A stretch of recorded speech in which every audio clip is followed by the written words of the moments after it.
joining us. We are taking a look back at Cleveland's rock history. Tomorrow, the city hosts the Rock and Roll Hall of Fame induction. And during the 1970s and the 80s, Cleveland staked its claim as the rock and roll capital of the world. So, what was it that put the city in the center of the music universe? Well, tonight, a local man who was as close to the music scene as there was during that time shares with us how Cleveland became the pinnacle of rock music.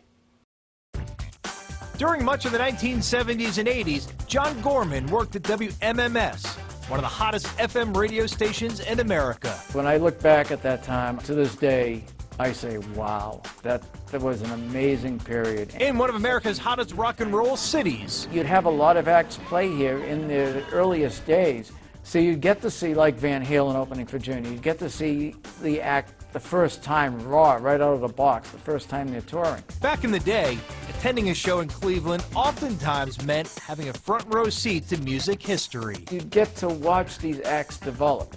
And so that made Cleveland very important to the rest of the country because we became the perfect barometer for rock music in the country. And that's attributed in a large part to the city's musical IQ. The people in Cleveland had great knowledge of music. Another part was, unlike New York or LA, where, it's prove it to me, most people sit on their hands and maybe a little applaud if they really, really like you.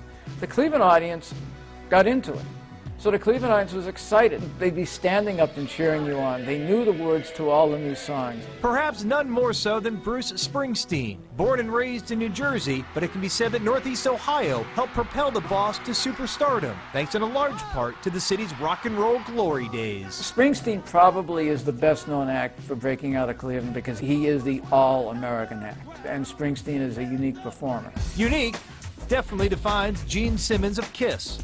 But there were other players during Cleveland's heyday of rock and roll. Wendy O. Williams of the Plasmatics, Fleetwood Mac, Heart, Linda Ronstadt, Jefferson Starship, to name a few. Cleveland really was the epicenter as far as breaking an act nationally and as far as new musical trends as well. If it started happening in Cleveland, it was developing and catching on and selling and spreading slowly out of Cleveland.